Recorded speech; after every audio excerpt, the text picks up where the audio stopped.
Hai netizen, selamat malam. Ketemu lagi sama Mimin di channel audio cerita. Di video kali ini, Mimin akan kembali melanjutkan cerita di channel ini. Semoga kalian terhibur dengan jalan ceritanya. Selamat membaca dan selamat mendengarkan. Pernikahan yang tak diinginkan. Bab 503. Begitu pintu kaca utama terbuka, suasana kantor yang semula riuh oleh suara ketikan dan diskusi kecil mendadak melambat. Beberapa kepala terangkat hampir bersamaan. Bisik-bisik spontan terdengar, lirih tapi berantai. Itu, Pak Din. Serius. Pemiliknya. Masya Allah, asli ya. Kirain cuma di foto. Beberapa mahasiswa magang yang sedang duduk di ruang kerja bersama refleks saling sikut, sorot mata mereka tak bisa menyembunyikan kekaguman. Sosok Din Argatama selama ini hanya dikenal dari cerita para senior, dari artikel hukum, dan foto profil profesional. Kini berdiri nyata di hadapan mereka, lebih berwibawa dari yang dibayangkan, dan sebagian dari mereka mencatat dalam hati terlalu sempurna untuk ukuran manusia nyata. Din tidak memperhatikan itu semua. Pandangannya lurus ke depan, langkahnya tenang, aura dingin yang khas menyelubungi dirinya. Dia membalas beberapa salam dengan anggukan singkat, sopan namun berjarak. Dia memang seperti itu sejak dulu. Ramah seperlunya, hangat pada waktunya, tapi selalu menjaga batas, terlebih pada lawan jenis. Seorang pria berusia awal 40-an segera beranjak dari ruang kerjanya begitu melihat Din. Tubuhnya tinggi, bahunya tegap, sorot matanya tajam namun ramah. Jas hitam yang dikenakannya sederhana, tanpa banyak aksen. Dialah orang yang selama ini Din percayakan untuk mengembangkan firma hukum ini. Pak Din. Suaranya terdengar sedikit tercekat, antara terkejut dan senang. Anda, sejak kapan di Indonesia? Kenapa tidak mengabari? Din menghentikan langkahnya. Wajahnya melunak sedikit. Baru kemarin sampai. Ada hal yang harus saya urus. Pria itu tersenyum lebar. Selamat datang kembali. Kami semua terkejut. Dia lalu menunduk hormat singkat. Saya Arya Pradipta, Pak. Seperti biasa. Din mengangguk. Saya tahu. Dan saya lihat, tempat ini berkembang jauh lebih baik dari terakhir saya tinggalkan. Ucapan itu membuat Arya terdiam sejenak, lalu tersenyum dengan rasa bangga yang tak bisa disembunyikan. Beberapa karyawan yang mendengar ikut menegakkan punggung, dada mereka terasa menghangat oleh pengakuan itu. Kami hanya menjalankan apa yang Bapak titipkan, jawab Arya merendah. Kesempatan yang Bapak berikan, kami jaga sebaik mungkin. 36. Din memandang sekeliling. Ruang kerja terbuka itu kini lebih luas, lebih rapi, penuh dengan wajah-wajah muda yang bersemangat. Dia mengangguk pelan. Dan kalian membuktikan, itu bukan kesempatan yang sia-sia. Tepukan tangan tiba-tiba terdengar. Awalnya ragu, lalu semakin ramai. Para karyawan dan mahasiswa magang ikut bertepuk tangan, beberapa tersenyum lebar, sebagian lain terlihat haru. Din mengangkat satu tangan, memberi isyarat agar suasana kembali tenang. Arya tersenyum canggung. Terima kasih, Pak. Tapi, saya hanya berdiri di samping Anda. Din menoleh, sorot matanya tenang namun dalam. Arya, saya tidak pernah ingin orang-orang yang bekerja bersama saya berhenti berkembang. Kalau suatu hari kamu ingin berdiri dengan namamu sendiri, mendirikan firma hukummu sendiri, saya akan jadi orang pertama yang mendukung. Arya menggeleng cepat. Belum terpikirkan, Pak. Saya sudah bangga di sini. Bangga itu baik, balas Din pelan. Tapi jangan jadikan itu alasan untuk berhenti melangkah. Suasana kembali hening, kali ini bukan karena canggung, melainkan karena kalimat itu menancap dalam. Beberapa karyawan saling pandang, merasakan dorongan yang sulit dijelaskan. Arya akhirnya tersenyum, lalu menoleh ke sekeliling. Baik, semuanya. Kembali bekerja. Kita kedatangan tamu penting, tapi bukan berarti pekerjaan berhenti. Satu persatu kembali ke meja masing-masing. Arya memberi isyarat pada Din. Silakan, Pak. Ruang kerja Anda masih saya jaga. Din mengangguk dan mengikutinya masuk ke dalam lift, hingga tiba di lantai paling akhir. Lorong menuju ruang kerja pribadinya terasa familiar. Pintu kayu besar itu dibuka. Ruangan luas dengan rak buku penuh literatur hukum, meja kerja kayu gelap, dan jendela besar yang menghadap keluar. Dean baru saja melangkah masuk ketika ponselnya bergetar. Dia merogoh saku celananya, menatap layar. Nama Bunda Dari muncul di sana. Senyum tipis tak tertahan. Dia pun segera membuka pesan itu. Assalamualaikum, Mas. Aku mau infokan, Rayandra sudah menghubungiku. Katanya dia siap membantu. Dean menghembuskan napas lega. Seolah satu simpul di dadanya sedikit mengendur. Dia membalas singkat, dan menyimpan ponsel, lalu menoleh pada Arya yang sudah duduk di seberangnya. Baik, kata Dean, suaranya kembali dingin dan fokus.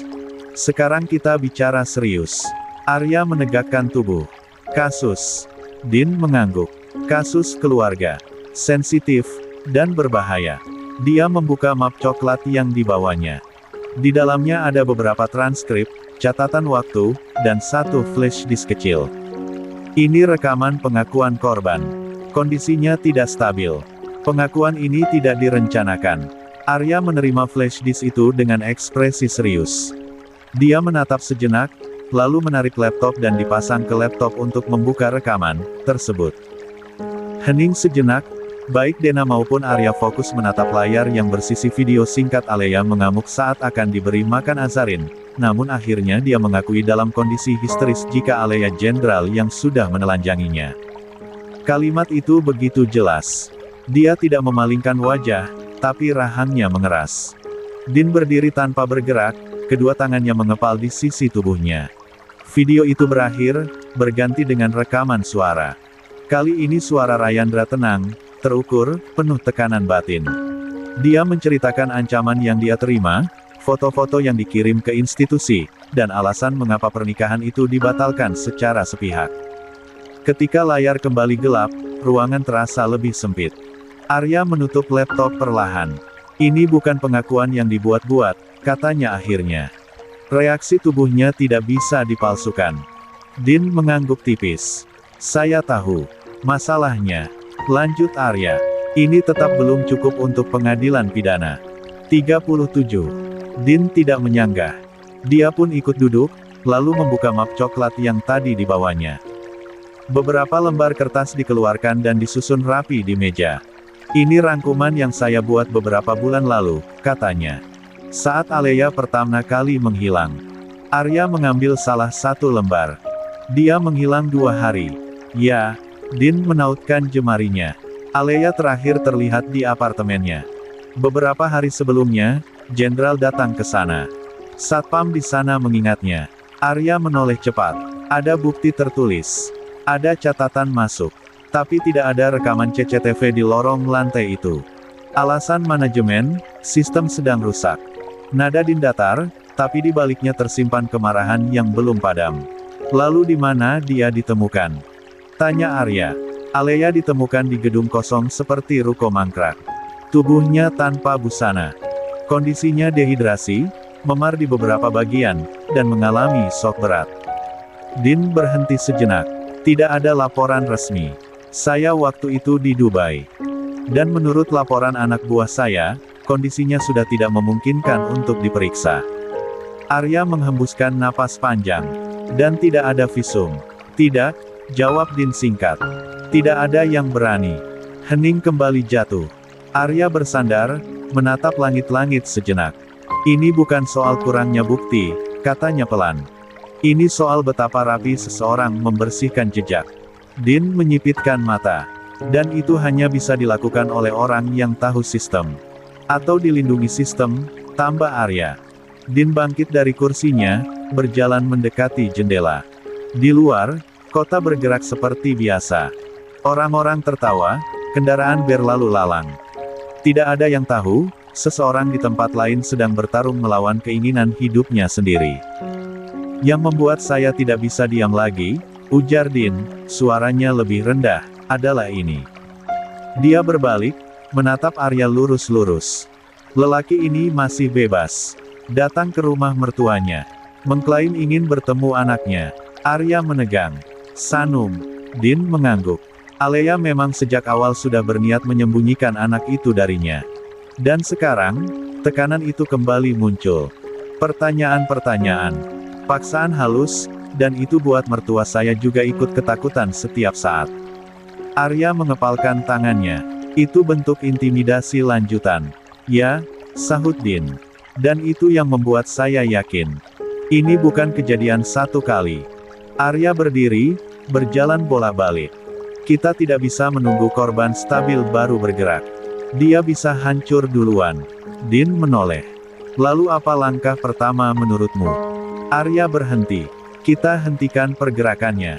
Bagaimana? Tanya Din cepat. Bukan penahanan, jawab Arya. Belum bisa. Tapi pembatasan. Arya kembali ke mejanya, tidak lagi ragu. Dia menarik selembar kertas kosong dan mulai menulis cepat, goresan pulpennya tegas. 38. Pendekatan etik, ucapnya sambil menulis. Bukan tuduhan pidana dulu. Kita ajukan indikasi penyalahgunaan relasi kuasa, intimidasi terhadap mantan pasangan, dan potensi ancaman terhadap keselamatan anak. Din mengangguk pelan. Masuk akal. Ditambah rekam jejaknya. Lanjut Arya tanpa menoleh. Pemecatan sebelumnya. Pola yang berulang. Saya punya salinan keputusan lama itu, sahut Din. Tidak utuh. Tapi cukup menunjukkan pernah ada pelanggaran berat. Arya akhirnya menatapnya. Itu kunci untuk membuka arsip internal. Begitu arsip dibuka, narasinya tidak lagi berdiri sendiri. Din terdiam sesaat. Rayandra, kita jaga posisinya, jawab Arya tenang. Dia tidak muncul sebagai pelapor. Tidak menandatangani apapun. Tapi dia bisa memastikan dokumen ini tidak berhenti di meja bawah. Din menarik napas dalam. Saya tidak ingin dia diseret ke depan. Dia tidak akan, balas Arya tegas. Justru jaraknya membuat ini terlihat bersih. Ini bukan dendam pribadi. Ini soal sistem yang lalai. Din mengangguk kecil. Keputusan itu diterima. Arya meletakkan pulpen. Langkah berikutnya, kita amankan Alea. Din menoleh tajam. Jelaskan. Perlindungan korban, kata Arya. Lewat jalur medis dan lembaga perlindungan. Bukan polisi dulu. Kita buat batas hukum, tidak ada pihak yang boleh mendekati korban tanpa izin dokter. Rahang Din mengeras. Termasuk dia. Terutama dia. Hening turun, padat dan penuh tekanan. Bukan karena bimbang melainkan karena mereka sama-sama tahu konsekuensinya. Ini akan memancing reaksi, kata Din pelan. Orang seperti dia tidak suka dibatasi. Arya menatapnya lurus. Dan orang seperti itu biasanya membuat kesalahan saat merasa terpojok. Din akhirnya tersenyum tipis, dingin. Kita biarkan dia bergerak. Tapi di bawah sorot lampu, sambung Arya. Din menutup map di hadapannya. Suara kertas yang bersentuhan terdengar tajam di ruangan sunyi. Dia menatap Arya, bukan lagi sebagai rekan diskusi, melainkan sekutu dalam medan yang tidak ramah. Kita pisahkan jalur, katanya singkat. Tidak semua langkah berjalan bersamaan. Arya mengangguk. Saya sudah menduganya. Din berdiri, meraih jasnya dan menyampirkannya ke bahu. Hari ini juga, saya urus perlindungan korban. Saya ingin surat resmi dari rumah sakit ditandatangani psikiater penanggung jawab. Tegas. Kondisi Alea rentan, risiko bunuh diri tinggi, dan setiap kontak dari pihak tertentu berpotensi memperburuk keadaan. Tanpa menyebut nama, sahut Arya cepat. Cukup frasa, pihak dengan riwayat relasi personal yang bersifat traumatis. Din meliriknya sekilas. Kamu tahu cara membuat kalimat yang menusuk tanpa terlihat menyerang. Itu bukan bakat, Pak Din, balas Arya dengan senyum tipis. Itu mekanisme bertahan hidup. Mereka melangkah keluar dari ruang kerja. Lorong kantor kembali ke ritme normal suara ketikan, langkah. 39. Kaki, derit kursi. Tidak ada yang tahu bahwa beberapa menit lalu, sebuah garis telah ditarik. Di depan lift, Din berhenti. Kita pasang pagar administratif, katanya. Arya menekan tombol lift. Permohonan klarifikasi. Din mengangguk. Ke institusi tempat dia bernaung. Bahasa bersih, netral, dan tidak menuduh. Tapi cukup untuk memaksa mereka membuka ulang arsip lama. Arya tersenyum samar. Permohonan klarifikasi itu seperti mengetuk pintu sambil berkata sopan, tapi semua orang tahu kalau sudah diketuk, berarti ada bau yang ingin dipastikan. Dan bau itu, sahut Din dingin, biasanya tidak datang dari ruang kosong. Pintu lift terbuka. Mereka masuk. Saat pintu menutup perlahan, bayangan dua pria itu terpantul di dinding logam, wajah tenang, mata waspada. Permainan belum dimulai sepenuhnya. Tapi papan sudah dibentangkan. Langkah selanjutnya lagi? Tanya Arya. Din menatap pantulan dirinya sendiri. Kita ciptakan kondisi agar dia melakukan kesalahan. Arya tidak langsung menjawab. Dengan memancing. Dengan membiarkan egonya bekerja, jawab Din. Orang seperti dia tidak tahan ketika aksesnya ditutup. Anak itu, Sanum adalah titik lemahnya. Arya menoleh cepat. Kau yakin? Dia tidak datang karena rindu, kata Din datar. Dia datang karena kehilangan kendali. Dan orang yang kehilangan kendali, akan mencoba merebutnya kembali. Lift berhenti di lantai dasar. Mereka melangkah keluar. Di area parkir, Din berhenti lagi. Kali ini lebih lama. Dia menoleh ke Arya, suaranya diturunkan. Kita tidak menjebak secara ilegal. Tidak ada rekayasa. Tidak ada pancingan murahan. Arya mengangguk mantap. Kita hanya menyediakan panggung. Dia yang memilih perannya. Din membuka pintu mobilnya. Saya ingin kamu menghubungi satu orang. Siapa? Pengacara senior yang pernah menangani sidang etik internal militer. Bukan teman. Tapi bukan musuh. Din menyebut satu nama. Dia tidak akan bertanya banyak. Tapi dia tahu jalur mana yang paling sensitif. Arya mencatat di ponselnya. Dan Rayandra, apa ada rencana komunikasi? Din menarik napas. Saya akan bicara dengannya malam ini. Bukan untuk meminta bantuan langsung.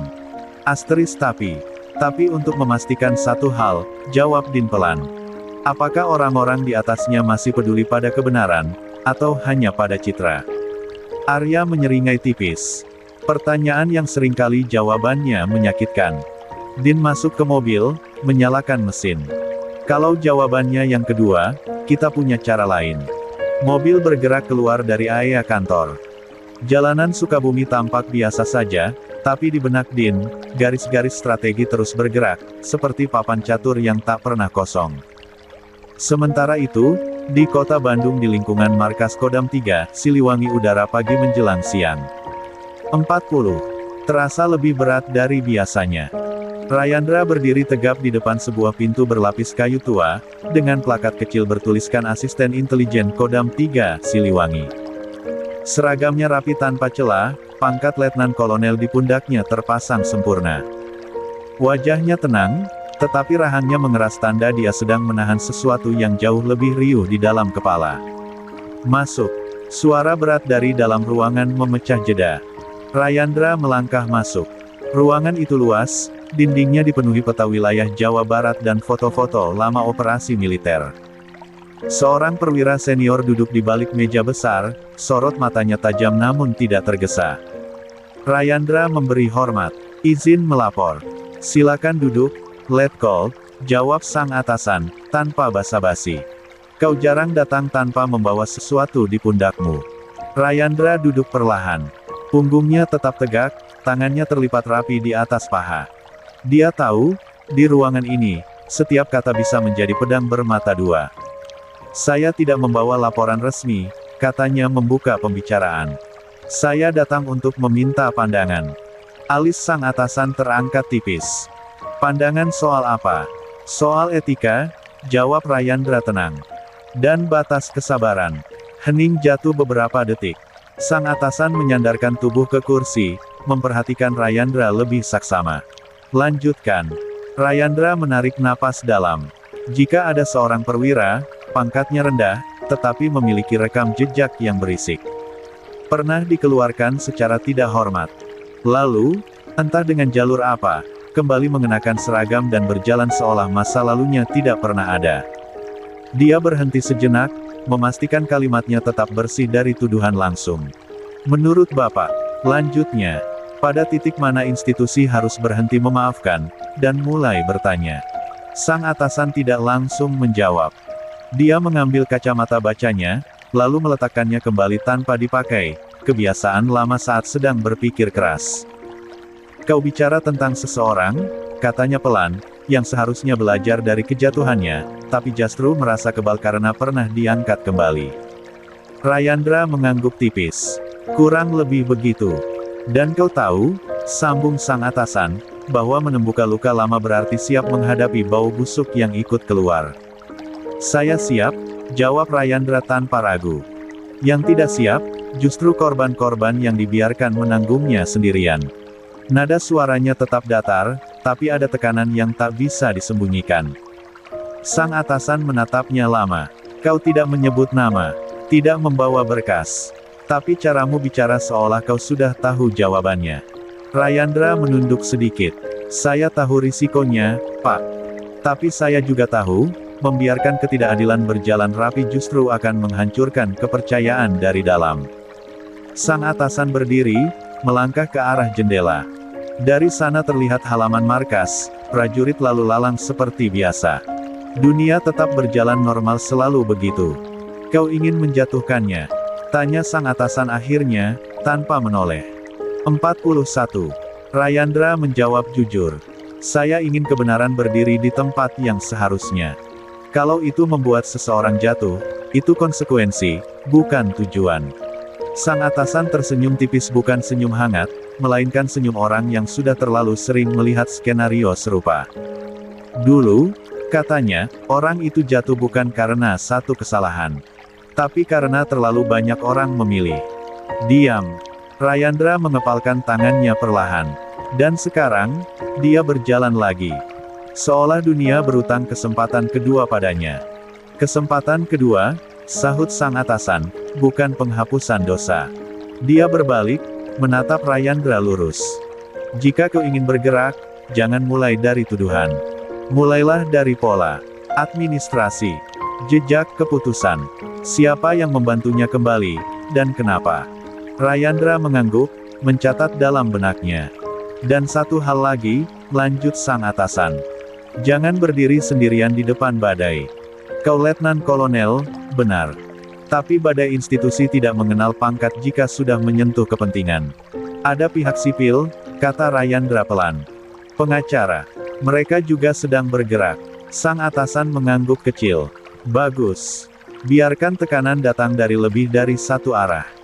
Militer dan sipil punya bahasa berbeda, tapi kebenaran biasanya mengerti keduanya. Rayandra berdiri. Memberi hormat. Terima kasih atas arahannya, Pak.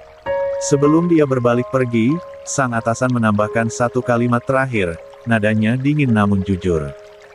Jika perwira itu kembali jatuh, pastikan kali ini bukan karena dorongan, tapi karena dia sendiri berdiri di lantai yang rapuh. Rayandra menghentikan langkahnya sejenak. Syah mengerti. Dia keluar dari ruangan itu dengan langkah mantap. Di lorong kodam, wajahnya tetap tenang seperti biasa. Tapi di dalam dirinya, sebuah keputusan telah mengeras. Dia tidak akan menyerang membabi buta. Tidak akan menyebut nama lebih dulu. Namun dia juga tidak akan mundur lagi. Karena ada janji yang harus ditepati. Aku hanya bisa melakukan ini, Alea. Sebagai permintaan maaf sudah menjadi orang yang melukaimu paling dalam, gumamnya dalam hati. Aku janji akan buat dia hancur sehancur-hancurnya. Komentar bab 68. 42. 36 mengakui menyukai Alea. Din membuka pintu kamar dengan gerakan pelan, hampir tanpa suara. Lampu utama dimatikan, hanya lampu tidur di sudut ruangan yang menyala redup, menebarkan cahaya hangat ke seluruh ruang. Aroma khas bedak bayi bercampur wangi kain bersih menyambutnya, aroma rumah yang selalu membuat langkahnya melambat dengan sendirinya. Bagaimana harimu, sayang? Tanyanya lirih begitu melihat pemandangan yang sudah dia rindukan sejak turun dari mobil. Azarin duduk di tepi ranjang, punggungnya sedikit membungkuk, kedua tangannya terlipat di pangkuan. Tatapannya terpaku pada dua tubuh kecil yang terlelap di tengah kasur. Zayan dan Zamira tidur berhadap-hadapan, napas mereka teratur, jemari mungil saling bersentuhan tanpa sadar. Di sisi lain, Alina meringkuk dengan boneka kesayangannya, wajahnya damai, seolah dunia di luar kamar ini tak pernah ada. Azarin tersentak kecil ketika menyadari kehadiran Din. Maaf ya, Mas. Aku gak sambut pulang, ucapnya cepat, jelas merasa bersalah. Dia bangkit setengah berdiri, lalu spontan meraih tangan Din dan menciumnya dengan takzim. Gerakannya refleks, seperti kebiasaan yang sudah mendarah daging, dilakukan bahkan saat tubuhnya lelah. Din membalas dengan mengusap lembut kepala istrinya. Mukena putih masih menutupi rambut Azarin, tanda dia baru saja menutup sikirnya. Din tahu, di hari-hari tertentu, istrinya tak bisa melakukan banyak ibadah fisik, tapi lisannya dan hatinya tak pernah benar-benar berhenti. Dia menunduk, mengecup kening Azarin singkat namun penuh makna. Gak apa-apa, katanya lembut. Kamu capek. Dia sengaja tidak langsung mendekati anak-anak. Jasnya masih melekat. Din selalu berhati-hati soal hal-hal kecil seperti itu, seolah kebersihan dan adab adalah bentuk lain dari rasa sayangnya. Gimana harimu? Tanyanya lagi, nadanya tetap rendah agar tak membangunkan anak-anak. Menyenangkan. Azarin tersenyum kecil. Ada lelah di wajahnya, tapi juga sesuatu yang lebih ringan dari kemarin. Dia menggeser duduknya, memberi isyarat agar Din ikut duduk di sisi ranjang. Panjang, jawabnya pelan. Tapi, gak seberat yang aku kira. Din duduk, tubuhnya condong sedikit ke arah istrinya, tanda dia siap mendengarkan tanpa terburu-buru. Kamu ke rumah sakit lagi, iya? Azarin mengangguk. Iya, tadi setelah Mas antar Sadan. Dia menghela napas berat, pundaknya luruh. Kak Alea masih sama, Mas. Nada suaranya turun. Dia menarik napas dalam, seolah memilih kata dengan hati-hati agar tidak terlalu membebani. Dia menolak makan lagi. Katanya, Sanum gak ikut. Padahal kita sudah jelaskan berkali-kali. Tapi hari ini dia lebih tenang. Gak sampai mengamuk. Azarin berhenti sejenak, matanya berkaca-kaca. Aku bisa ajak dia bicara walau sebentar. Itu sudah kemajuan. Din mengangguk pelan. Dia tak memotong. Dia tahu, bagi Azarin, sekecil apapun kemajuan Alea, rasanya seperti hadiah yang mahal. Kamu kuat, kata Din singkat. Azarin tersenyum tipis. Bukan kuat. Aku cuma gak mau dia merasa sendirian.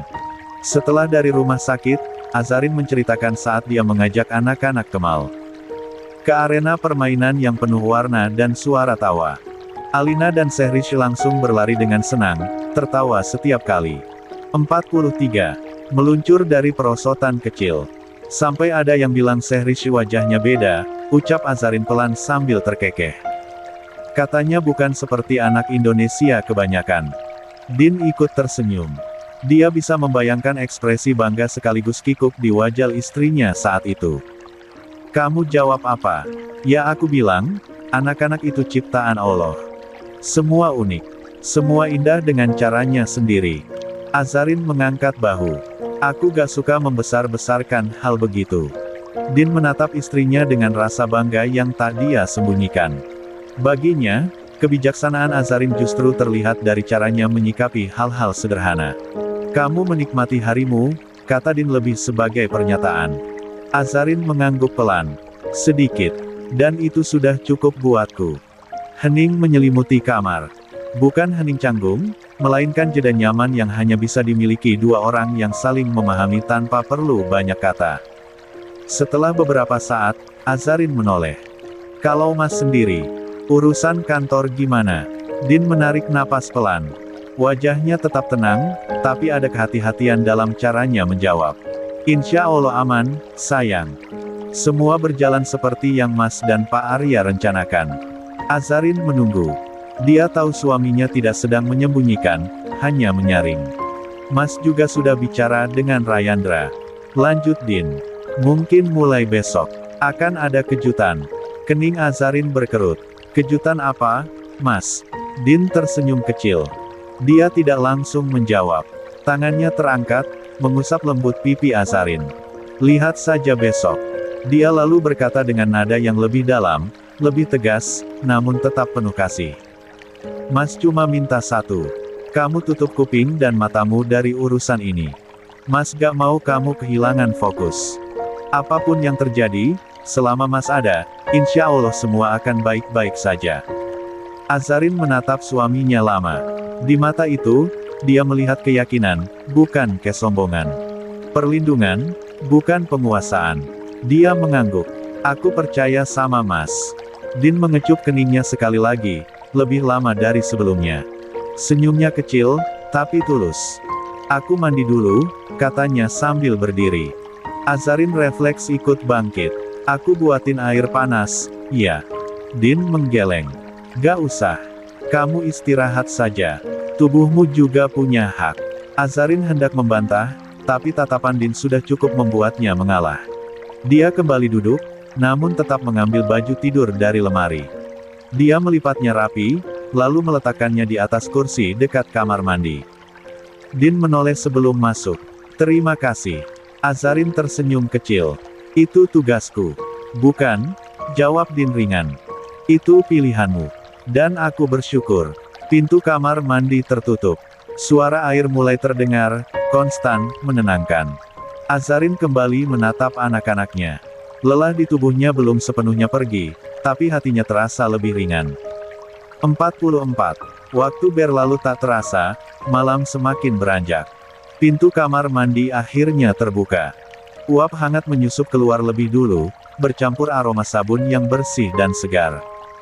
Din melangkah keluar dengan rambut masih sedikit lembab, handuk kecil tersampir di bahu.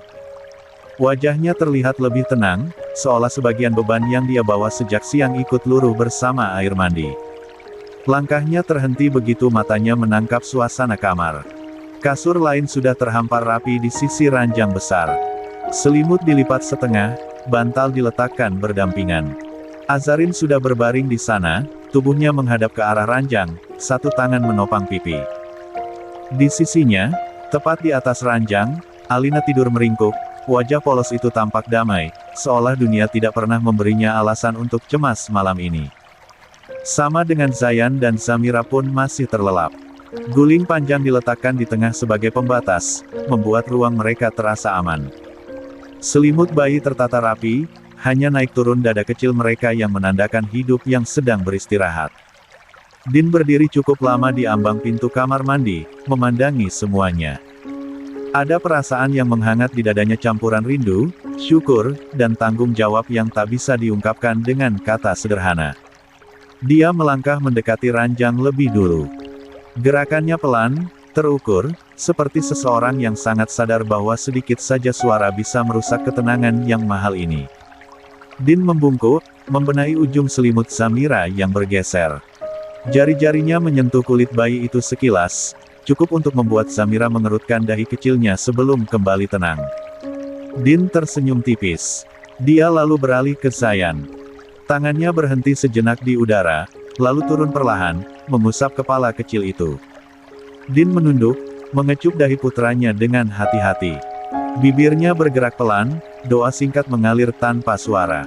Tentang perlindungan, tentang kesehatan, tentang masa depan yang lebih lembut daripada jalan yang harus mereka lewati sekarang. Satu persatu, dia merapikan selimut, termasuk Alina, memastikan ketiganya cukup hangat di udara Sukabumi yang dinginnya terasa berbeda, bukan menusuk, tapi memeluk. Setelah itu barulah dia menoleh ke kasur bawah.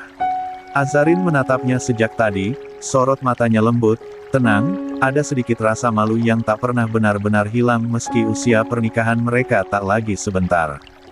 Tatapan itu membuat langkah Din melambat. Kenapa tidak tidur di atas, sayang? Ucap Din pelan, menunjuk dengan dagu. Azarin mengangguk kecil. Gak akan muat, Mas, apalagi Alina tidurnya gelisah. Matanya meliriknya ke arah Alina di atas ranjang.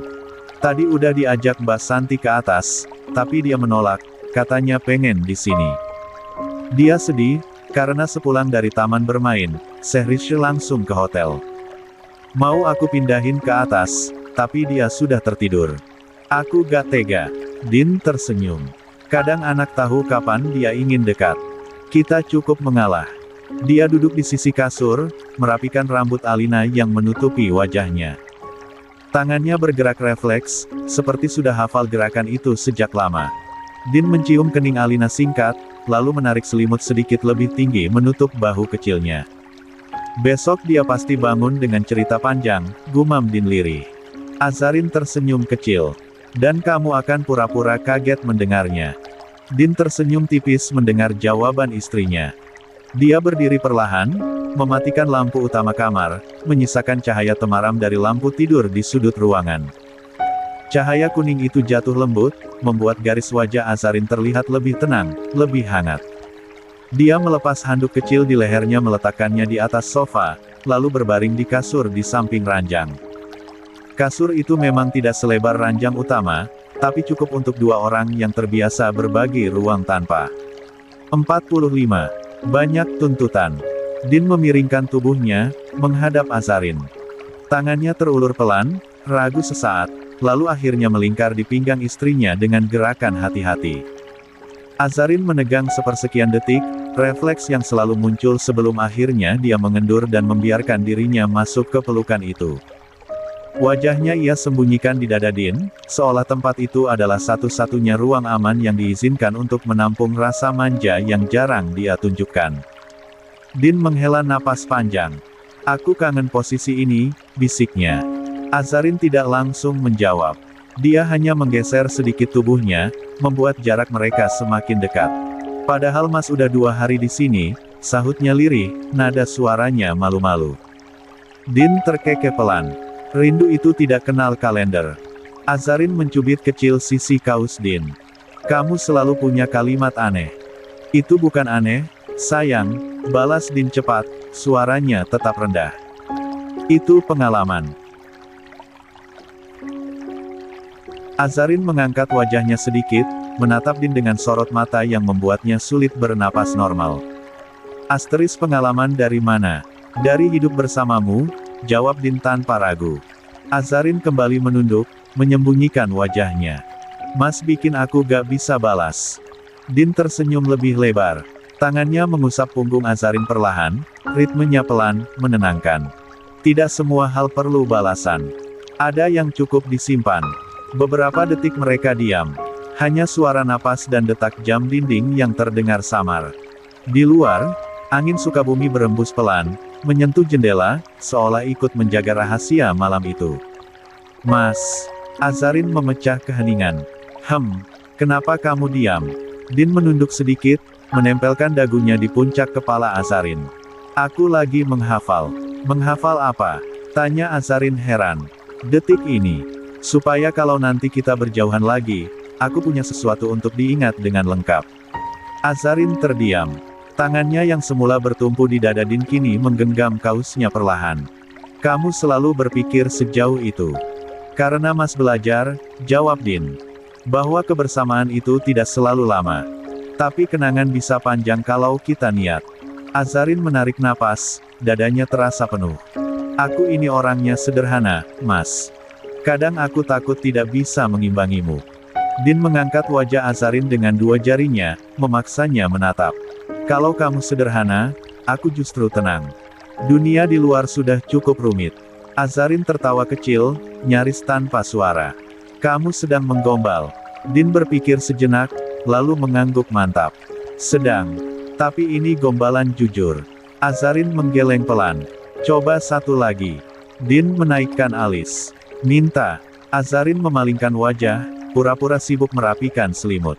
"Aku cuma penasaran." Din mendekatkan wajahnya. "Aku punya teka-teki." Azarin menoleh. "Teka-teki apa?" 46. "Kalau ada satu tempat yang selalu membuatku ingin pulang, bukan karena alamatnya, bukan karena bentuknya, tapi karena isinya." "Itu apa?" Azarin berpikir sebentar. "Rumah." Din menggeleng. "Salah. Anak-anak." Tebak Azarin lagi. "Kurang lengkap." Azarin mengerucutkan bibir. "Aku menyerah." Din tersenyum puas. "Itu kamu. Dengan anak-anak di sekitarmu." Azarin menutup wajahnya dengan tangan. "Kamu curang." "Kenapa?" "Soalnya jawabannya bikin aku senyum," katanya pelan. Din tertawa kecil, bahunya sedikit bergetar. "Berarti berhasil." Dia kembali memeluk Azarin, kali ini lebih erat, tapi tetap penuh kendali. Pelukan itu tidak menuntut apapun, hanya menawarkan rasa aman. Azarin menyandarkan tubuhnya sepenuhnya, membiarkan berat badannya ditopang oleh Din. Aku suka caramu memeluk, ucap Azarin tiba-tiba, suaranya pelan, hampir seperti bicara pada dirinya sendiri. Din tidak langsung menjawab. Tangannya yang semula diam di punggung Azarin justru mengencang sedikit, seolah memastikan istrinya benar-benar ada di sana. Itu pujian atau kode? Tanyanya santai, ada senyum yang terselip di suaranya. Azarin menggeleng cepat, wajahnya makin tenggelam di dada Din. Bukan apa-apa. Cuma, rasanya, aman. Din menghela napas pelan. Aman itu mahal, katanya. Dan aku senang kamu menemukannya di aku. Azarin terdiam. Jarinya bergerak pelan di kaus Din, membentuk lingkaran kecil tanpa pola. Kadang aku takut kamu capek sama aku, gumamnya lirih. Din terkekeh kecil. Aku capek sama dunia, bukan sama Kanu. Dia menunduk, menyentuhkan bibirnya ke rambut Azarin. Kalau kamu, justru tempat istirahatnya. Azarin tersenyum, tapi cepat-cepat menahannya. Mas ini suka bikin aku salah tingkah. Itu niat, jawab Din ringan. Azarin mencubit kecil sisi tubuhnya. Mas iseng. Din tertawa tertahan, bahunya bergerak pelan agar tak mengganggu anak-anak. Iseng sama istri sendiri masih halal, kan? Azarin menggeleng, tapi senyumnya bocor juga. Mas ini. Din mengusap punggung Azarin perlahan, ritmenya konsisten, seperti ingin menidurkan. Aku tahu kamu seharian mikir banyak. Jadi sekarang tugasmu cuma satu. Apa? Tanya Azarin, setengah menguap. Tarik napas. Sisanya biar aku yang pegang. Azarin terdiam sesaat, lalu menurut. Napasnya mengatur ulang, lebih dalam, lebih tenang. Mas selalu sok kuat, katanya lirih. Din tersenyum. Bukan sok. Aku memang harus kuat. Kamu sudah cukup berani hari ini. 47. Azarin mendongak sedikit. Berani apa? Berani bertahan. Kalimat itu membuat Azarin kembali diam. Dia menyelipkan wajahnya lebih dalam ke pelukan Din. Mas tahu gak, katanya kemudian, pelan, kamu itu seperti doa yang dijawab pelan-pelan. Din tertegun. Itu berat, ujarnya jujur. Makanya aku bilang pelan-pelan, sahut Azarin, malu-malu. Din tertawa kecil. Kalau begitu, kamu jawabannya. Jawaban apa? Kenapa Mas selalu ingin pulang? Azarin tidak menjawab dengan kata-kata. Lengannya justru melingkar lebih erat, memberi jawaban yang lebih jujur dari suara. Din menurunkan kecupan ringan di keningnya, lama, penuh rasa syukur. Mas bahagia malam ini, bisik Din. Azarin mengangguk kecil. Aku juga, walau capek. Itu versi bahagia yang paling jujur, sayangku, katanya lembut. Tak lama kemudian, napas Azarin mulai teratur. Din tetap terjaga sebentar, menatap gelap kamar, mendengar suara napas anak-anak mereka yang terlelap. Dia mempererat pelukan sekali lagi, lalu berbisik pelan, hampir seperti janji. Tenang saja. Selama Mas ada, kamu tidak perlu kuat sendirian. Azarin tidak menjawab, tapi jemarinya mencengkeram kaus Din kecil, refleks, seperti memastikan dia tidak pergi. Dan Din tersenyum, tahu bahwa malam ini tanpa perlu banyak kata, cinta mereka sedang baik-baik saja. Malam pun semakin beranjak, sekitar jam setengah 12 malam, Din akhirnya mencoba memejamkan mata, membiarkan tubuhnya ikut rileks setelah hari yang panjang, hari yang menuntut pikirannya bekerja tanpa jeda, tapi akhirnya berakhir di tempat yang dia sebut pulang. Namun baru saja dia mengatur posisi agar lebih nyaman, suara getar pendek muncul dari arah nakas. Din langsung membuka mata. Refleks pertamanya bukan kesal, melainkan cemas. Dia melirik Azarin. Istrinya masih terlelap, wajahnya setengah tertutup rambut, satu tangan masih menggenggam kaus Din seperti jangkar. Di ranjang atas, Zayan dan Zamira tidur dengan napas halus, sementara Alina meringkuk sambil memeluk guling, tak bergerak sedikit pun. Getaran kedua menyusul. Din mendecak pelan. Dengan gerakan sangat hati-hati, dia meraih ponsel di atas nakas tepat di atas kepalanya. Layar menyala mendadak, membuat matanya menyipit karena silau. Nama di layar itu membuat rahangnya langsung mengeras. Sadam. Darahnya mendidih seketika. Jam di sudut layar menunjukkan tengah malam. Din menghela napas pendek, menahan umpatan. Apa pria itu lupa bahwa Indonesia dan Dubai bukan halaman rumah yang sama?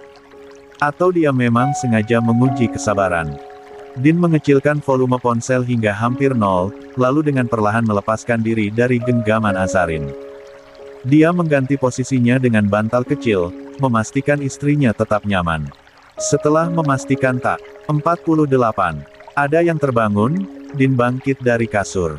Langkahnya ringan saat keluar kamar. Pintu ditutup perlahan. Rumah sudah sepenuhnya sunyi. Lampu-lampu utama mati, hanya lampu temaram ruang tengah yang masih menyala.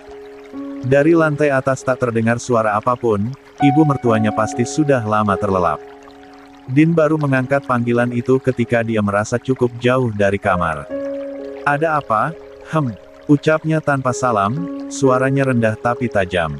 "Kau berubah jadi kelelawar sekarang. Bertugas mengusik orang tidur." Di seberang sana, bukannya tersinggung, Saddam justru terkekeh ringan. "Sorry, kawan. Aku memang tidak bisa tidur." Din berhenti di dekat sofa, satu tangannya bertolak pinggang. "Dan apa hubungannya denganku?" "Karena aku tidak punya teman di sini," jawab Saddam santai. "Dan kau satu-satunya orang yang kutahu. Jadi, ya, kau harus menemaniku bicara." Rahang Din mengencang. Dia menutup mata sesaat, menahan diri. "Kau berjanji tidak akan mengusikku selama di sini," bisiknya tegas. "Itu sebabnya aku mengizinkanmu ikut ke Indonesia. Jadi berhenti berulah. Aku mau istirahat." Jarinya sudah nyaris menekan tombol merah ketika suara Saddam kembali menyela. "Eits, tunggu dulu, kawan. Aku tidak mengusikmu. Buktinya seharian ini kau bekerja dengan tenang. Tidak ada pesan, tidak ada telepon dariku." Nadanya berubah lebih lunak. "Aku cuma mau cerita. Apa salahnya kau mendengarkan sebentar sebelum tidur?" Din menghela napas panjang. Dia tahu Saddam tidak sepenuhnya salah. Pria itu datang ke Indonesia atas izinnya sendiri. Dan sejauh ini, Saddam memang tidak membuat masalah. Lagi pula, Din juga tahu di negara asing, tanpa siapapun yang benar-benar dikenal, Saddam hanya punya dirinya. Egonya dia turunkan. Din duduk di sofa ruang tengah. "Katakan," ujarnya akhirnya, nada masih ketus. "Aku tidak punya banyak waktu." "Oh my god, terima kasih, kawan," seru Saddam dengan antusias. Din bisa membayangkan wajah tengil itu dengan jelas, lengkap dengan senyum lebarnya. Din diam. Dia menunggu. "Jadi begini," lanjut Saddam. "Karena tidak bisa tidur, aku buka Instagram. Cuma mau cari hiburan." Din hanya bergumam singkat. "Dan kau tahu aku menemukan apa?" Lagi dan lagi Din terdiam, membuat Saddam sontak berseru. "Nah, sesuai tebakan, aku." Sebelum Saddam bisa melanjutkan, Din menyela. "Aku tidak menebak. Dan tidak sedang bermain tebak-tebakan." Tawa Saddam pecah di seberang. "Baklah, mercuek. Aku lanjut." Din bersandar ke sandaran sofa, menatap gelap ruang tamu. "Aku menemukan Instagram Aleya Humaira. Refresh saja masuk ke berandaku, sepertinya semesta merestui keinginanku," ujar Saddam antusias. Wajahnya sama persis seperti foto yang ada di kamarnya. "Masya Allah. Dia cantik sekali." Din memutar bola matanya. "Hanya itu."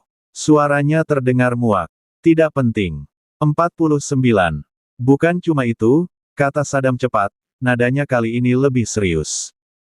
Din terdiam. "Aku menemukan satu akun lagi," lanjut Saddam. Dan entah kenapa, wajah pemiliknya terasa familiar. "Sepertinya aku pernah melihatnya di ruangan kantormu." Dia mengunggah foto Aleya. Din mengernyit. "Maksudmu?" "Aku sudah ambil tangkapan layar. Sudah kukirim ke handphonemu. Aku penasaran dengan captionnya. Coba lihat." Din mengalihkan ponsel dari telinga, membuka pesan masuk. Begitu gambar itu terbuka, jantungnya berdegup lebih cepat. Akun itu milik Davian, adiknya sendiri. Foto lawas Aleya terpampang di layar. Senyum lembut, mata yang jernih, wajah yang masih utuh oleh waktu dan luka. Caption di bawahnya membuat dada Din terasa berat. Kadang keadilan memang lambat. Tapi luka tidak pernah lupa siapa yang melukainya. Jika hari ini kau bertahan, semoga esok dunia belajar menebus diamnya. Din menutup mata. Saddam kembali bersuara. "Aku penasaran, kawan. Pria itu. Dia menyukai Alea juga. Din menarik napas dalam. Itu adikku. Oh. Sadam terdiam sesaat. Maaf. Aku tidak tahu. Tidak apa, jawab Din pelan. Sadam ragu sejenak sebelum bertanya lagi, nadanya lebih rendah. Jadi, apakah aku punya saingan? Din terdiam cukup lama. Dia menatap lantai, pikirannya bekerja cepat namun teratur. Perjuangkan jika kau mau, katanya akhirnya, tenang. Jangan sibuk menghitung saingan. Kalau begitu, kau akan kalah sebelum berperang. Hening di seberang. Din melanjutkan, nadanya tetap netral. Dia tidak membela adiknya, tidak pula menguatkan Sadam. Perasaan bukan lomba. Dan aku tidak berdiri di sisi siapapun. Sadam menghela napas. Maaf. Aku jadi terlalu jauh. Cukup, jawab Din singkat. Percakapan berakhir tak lama kemudian. Din mematikan ponsel, menatap layar hitamnya beberapa detik sebelum meletakkannya di meja. Dia tidak langsung kembali ke kamar. Di ruang tengah yang kembali sunyi, Din duduk tanpa bersandar. Ponselnya masih menyala di genggaman, layar menampilkan ulang foto yang tadi dikirimkan Sadam. Wajah Alea memenuhi pandangannya tenang, cantik, nyaris terlalu utuh untuk seseorang yang kini hidupnya terpecah oleh trauma. Namun yang mengganggunya bukan foto itu. Bukan pula caption yang sudah dia baca berulang kali. Melainkan satu pertanyaan yang mulai berdenyut pelan di kepalanya, seberapa jauh Davian tahu tentang Alea. Kalimat pada caption itu bukan sekadar empati. Terlalu tajam untuk disebut simpati. Terlalu terarah untuk disebut kebetulan. Seolah Davian tidak hanya tahu bahwa Alea terluka, tapi juga paham oleh siapa, dan oleh 50. Sistem apa? Din menggeser ibu jarinya, menekan nama adiknya di daftar panggilan. Nada sambung terdengar singkat, lalu terputus, dan dilanjutkan dengan suara operator, nomor sedang tidak aktif. Din menatap layar beberapa detik lebih lama dari perlu. Dia tidak mencoba menelepon ulang. Sebaliknya, dia membuka Instagram Davian, membiarkan instingnya memimpin. Akun itu adiknya memang sangat rapi. Nyaris sunyi dari hiruk-pikuk media sosial. Banyak unggahan estetik yang menjelaskan pribadi adiknya itu sangat rapi dan tertata. Meskipun jarang ada potret diri. Namun di antara foto-foto indah itu, hanya satu foto Alea yang tampil berbeda di feed. Sisanya, potongan-potongan yang tampak tidak saling berkaitan. Foto langit senja dengan awan menggantung rendah. Captionnya singkat, tapi terasa berat. Ada hal-hal yang tidak jatuh dari langit. Mereka dilempar. Din mengernyit. Dia menggeser lagi. Foto jalanan kosong dengan garis pembatas kuning yang memudar dengan caption. Aturan dibuat untuk menjaga. Tapi kadang justru menjadi pagar bagi yang ingin lari. Din menghela napas pelan. Foto berikutnya, tangan seseorang memegang tasbih, latarnya buram. Captionnya membuat Din berhenti menggulir. Doa tidak pernah salah alamat. Hanya saja, sebagian orang terlalu sibuk bersembunyi di balik seragam. Dada Din mengeras, namun dia tetap melanjutkan. Foto rak buku. Buku-buku hukum dan sejarah berjajar rapi. Tak ada judul yang ditampilkan jelas. Namun pesan unggahan tersebut kembali membuat Din terhenyak. Keadilan bukan soal pangkat. Tapi seringkali, pangkat merasa kebal dari keadilan. Din memejamkan mata sesaat. Ini bukan kebetulan. Ini bukan renungan acak. Setiap caption seperti potongan pesan yang tidak ditujukan pada satu orang, tapi jelas menyindir satu arah. Tentang kuasa. Tentang jabatan. Tentang orang-orang yang merasa aman karena sistem memberi mereka perlindungan atau setidaknya, ilusi tentang itu. Din kembali ke foto Alea.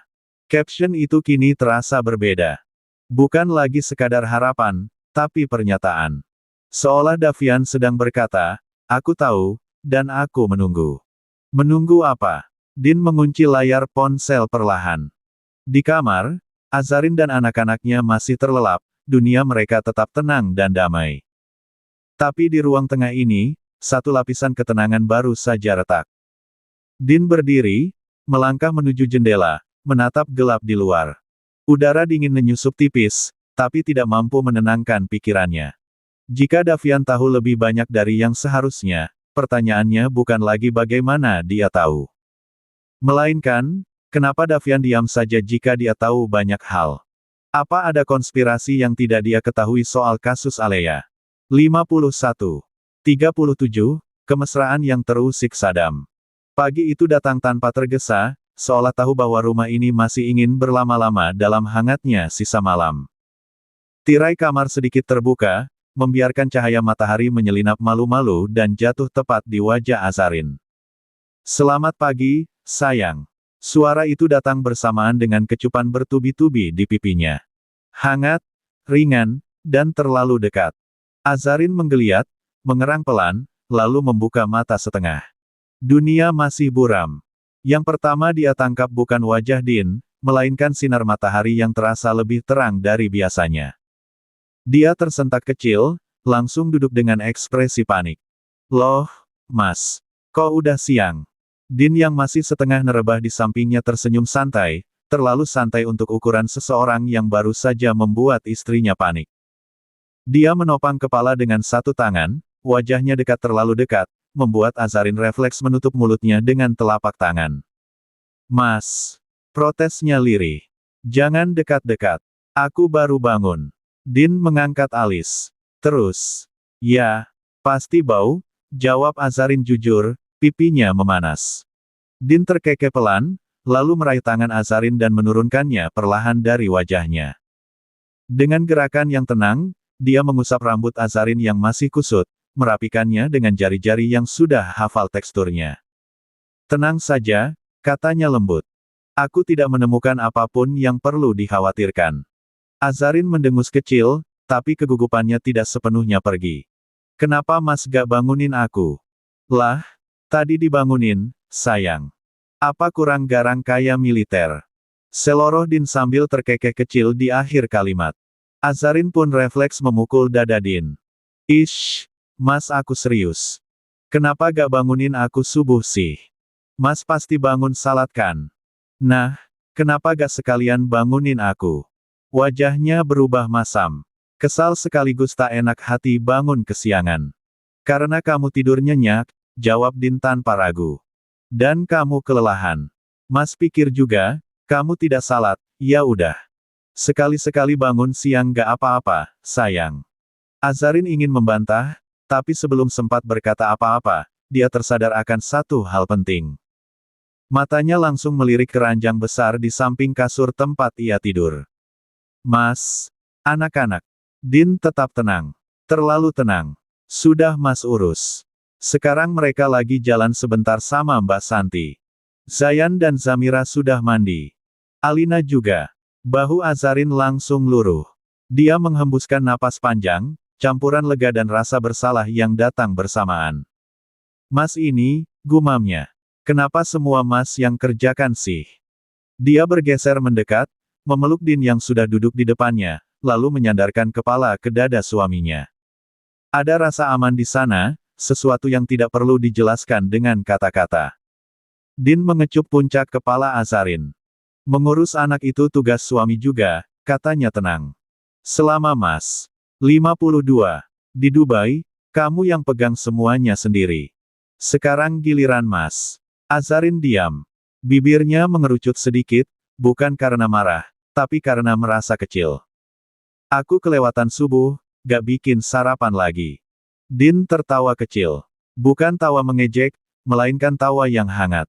Sarapan itu tidak selalu harus masak. Bisa beli.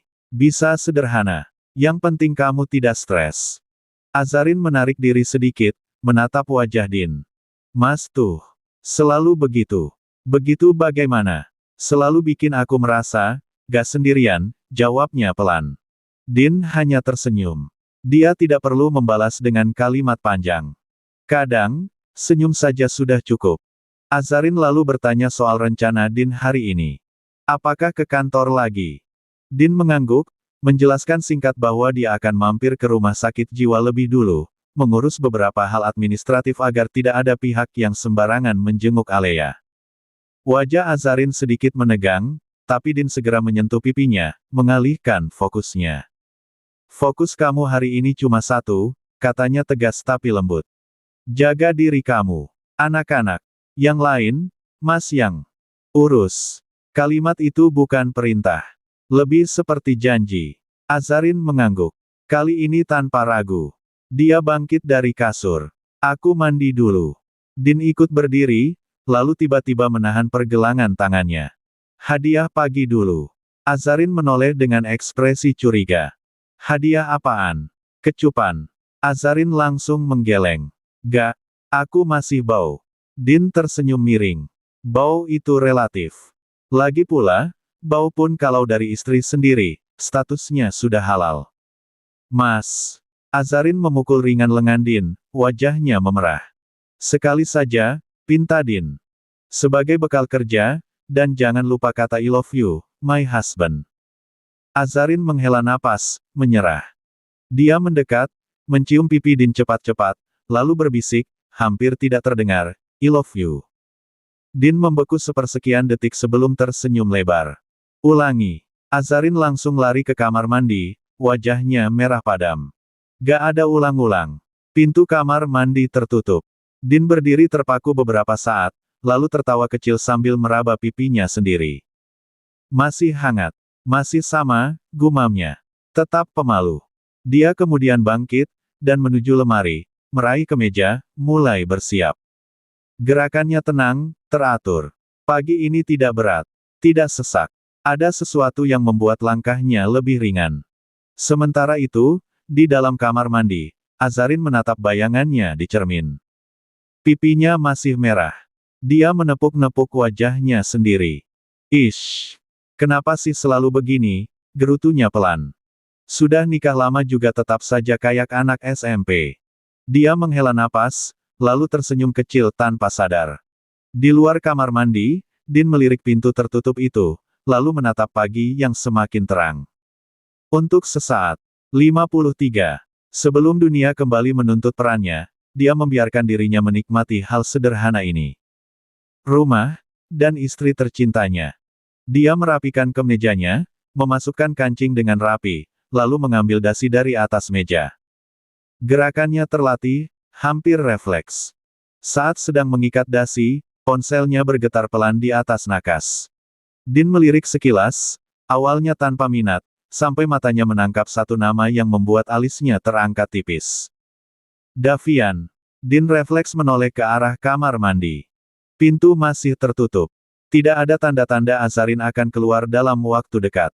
Tanpa ragu, dia mengangkat ponsel dan melangkah sedikit menjauh, merendahkan suaranya.